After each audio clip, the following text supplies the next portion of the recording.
Excellent. It's excellent. Let there be light. Fiat lux, which is what the motto of the UCs here. The UCs? Oh, the Universities of California. At the very least, it wasn't Riverside. I'm pretty sure it's across the board. Nice. But across the school board. Yeah. There it is. Yeah. All right. We're back at Southern California Comics, as we are every week. And that's the truth. Yes, it is the Sundown Rundown, in which we run them down until the sun goes down. More so after the sun goes down. That's right, because the sun is down and we have not even started yet. I'm Danny. I'm Rob. It feels a little dirty now calling it the Rundown, Sundown Rundown. Oh my god, I almost called the wrong thing. The Rundown, Sundown Rundown. Where we run down episodes of the Sundown Rundown. Oh man, I'd watch that. The Sundown Rundown. The Sundown Rundown, hosted by Chris Hardwick. There it is. Yeah. Anyway, if you're ready for a revolution, so are we. G.I. Joe Revolution, #1. We're not talking about the women's revolution in WWE. It's the only thing I thought of. Some say Paige started it. Some say. But this is a new G.I. Joe #1, new creative team. Aubrey Sitterson, who did G.I. Joe X Street Fighter. And drawn by Giannis Milano-Giannis, who did Old City Blues and Prophet. And such a good name. Yeah. Such a good artist. He's real good.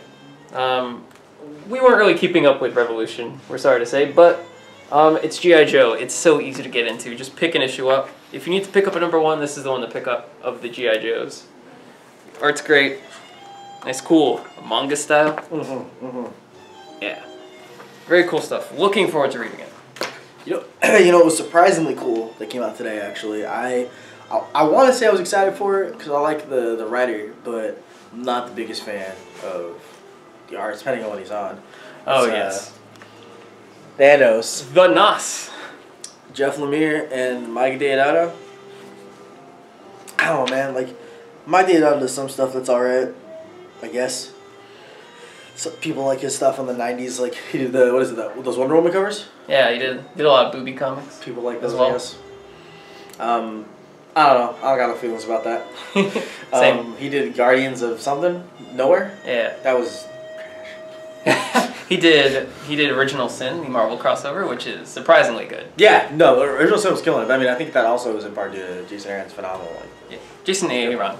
Yeah. He's killing it. But likewise, this is a series where, oh my god, I love the splash just because it's so dramatic. I think Deodato's style really works. Things don't have to be in focus or descript. So like, he can have a little bit of fun muddling his colors. He's got a really great handle on mood. Yeah. Absolutely.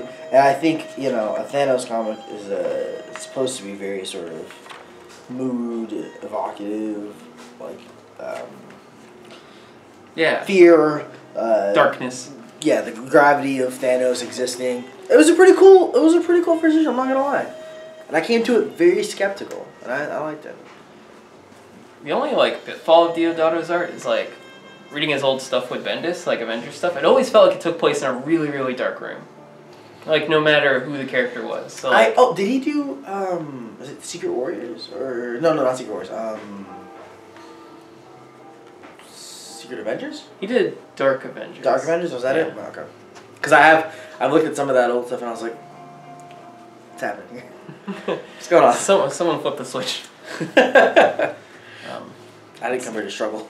Let's flip the switch away from that corporate Marvel to Dark Horse Comics. Boom! No, Dark Horse. Company, This is called Ether. It's by Matt Kindt and David Rubin. So Matt Kindt does stuff people like, right? Yeah, mind management, other things, but this is drawn by David Rubin, who did the fiction for Boom. Hey. Oh, right. Yes. So two really trippy artists doing a super trippy sci-fi fantasy adventure comic. It looks dope. It looks dope. I kind of messed it up a little bit in my head with namesake, only a little bit. They're not very similar. Oh, the covers both have a guy standing like this. Yeah, and there's something about really symmetrical different worlds in both of them, right? Because in this one there's the two world things or whatever, and then in the other one you travel between the two worlds. So I remember being excited for both, but knowing they were different, but not knowing why they were different or even what they were about.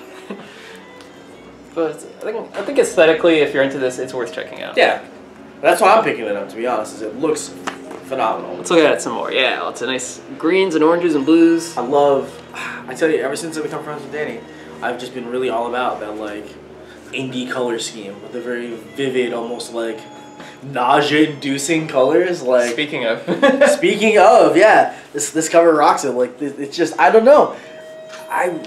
Anyway, this is Slam. Boom. Boom. No, it's called Slam. Well, but it's from books. It's written by Pamela Ribbon and illustrated by Veronica Fish. Veronica Fish, who was doing something for Marvel. Oh yeah. I don't remember what. Yeah, me either. I remember. Was it some Howie the Duck? A Big Howie D? I think so. I think it was. Every time. Either way, let's talk about Slam. It's this is a topic that I think is near and dear to my co-host here. Yes. It's a comic about roller derby. Roller derby, that's right. Danny, you did something like that once. Yes, I did a one-shot called Final Derby. It's pretty fucking dope. Oops. Well, it's real cool. It's a cool Friends, shucks, golly gee, it's real nice. It's not a bunch of malarkey. It's oof. This is like a straightforward roller derby comic. Yeah. No sci-fi, no fantasy. Just girls on rollerblades, just skates. Excuse me. I know there's a difference. Introducing us to said roller derbiers. Roller derbiers. There's got to be a better way of saying that. But if you're into that, I was just saying into ladies. That's not right. If you're into ladies, if you love the movie Whip It, which I do. On page, roller derby. I'm actually trying to remember if I've watched all of it. I'm definitely aware of the film. I remember stuff from/about the film.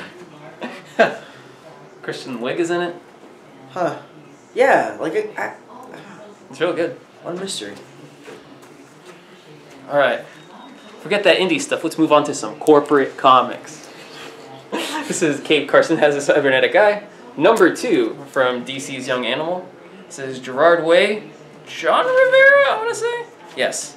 John with an H, Jon. And drawn by Michael Avon Oeming? Emming? I don't know. Yeah, I don't know. The guy who draws Powers. This is even better than the first one. He did that other thing, right? Synergy or whatever? Yeah, I'll talk about that one. Yeah. 2 great things about this book. More Wild Dog, which is always good. Wild Dog. Because he's great. Well, that's what it's called, Wild Dog. Yeah, that's how I'm at after the show. Who's wondering what it's called? And amazing colors. Like, so vibrant, so trippy. It's what I'm about. And then it gets even trippier.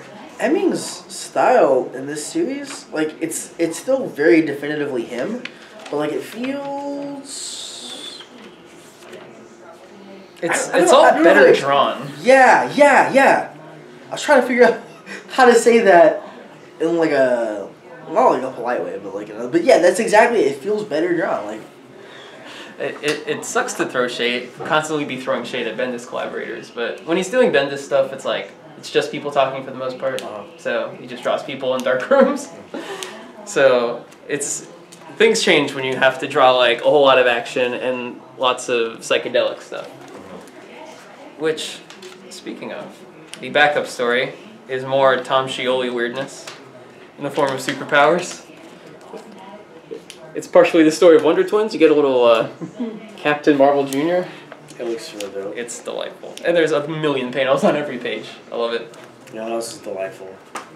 It's a welcome breath of fresh air in the doom and gloom of the Marvel community. It's the new Captain America Sam Wilson, featuring everybody's guy, D-guy, one might say, D-man. I don't feel good about that. I don't feel great, but I liked it. It's Dick Spencer, Angel Angel Unzueta. Unzueta.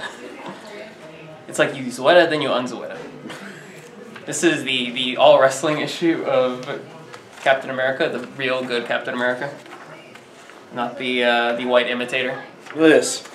Wrestling is real, folks. Yes, this feature is my favorite Marvel concept, Unlimited Class Wrestling Federation, which is just superpowered wrestlers. That's amazing. Like, favorite concept. This happens often, more than once. Ben Grimm was a champion. Oh yeah. She-Hulk has fought in it. Man, that's good stuff. How come there's not like a collection of that? I don't know. It's just like a thing that shows up. It's like the Circus of Crime kind of thing. There should be a collection like where you can be like, I want to read all these stories in a row. There should be, especially in this day and age. Marvel, get on it. Marvel, hire me to do some. Hire me to do it.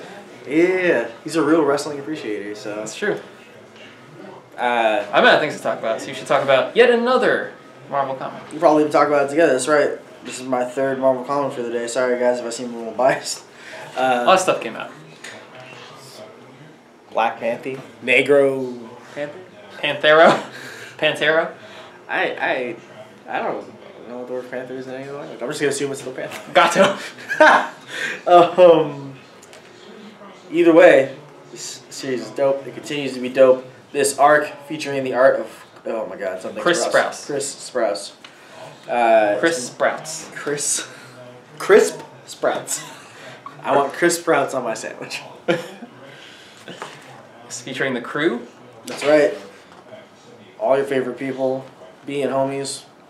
Hanging out with T'Challa. Ooh,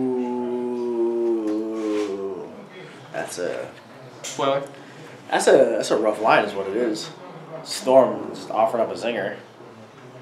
Ah, brutal, savage. Get it, Storm.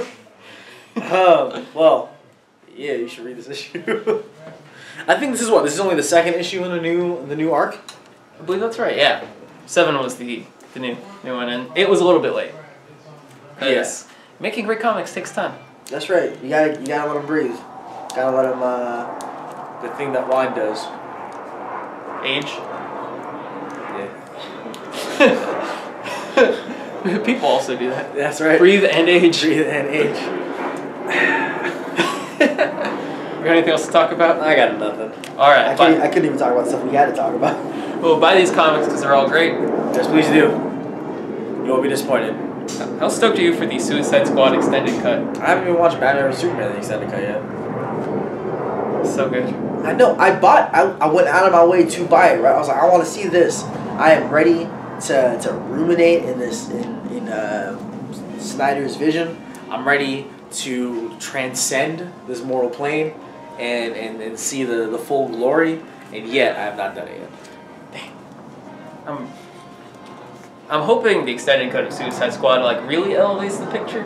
Cause I wasn't all about it. Yeah, I did. We talked about it. We were ready. We were ready to be all about it. I was so desperate to be contrarian. Yeah. And it worked for Batman v Superman: Dawn of Justice because it was legitimately good. Suicide Squad was obviously messed with by the people making it. Yeah, you can just like feel it. They got the people who cut the trailer to recut the movie, so they ruined everything. Just believe in what you're putting out. Like, bet on it. Double down on your work. Stand by your principles. Don't get frightened. Do you? Because the worst that people can say is like, yeah, they did them, and it was bad, or it wasn't what I wanted. But that's better than hacking it up and forming some Frankenstein's monster kind of situation. Art. Yeah. 12/13, man, on Blu-ray. It's already on digital HD. That's right. Good. I was gonna say we almost ended on a low note there, but you elevated it. You brought it back up by reminding the audience that they can obtain what could potentially be the definitive version of Suicide Squad. Promotion that affects us not in the slightest. Not in the slightest. We have no skin in this race. That's right. That is right. So we'll see you next week. Yeah.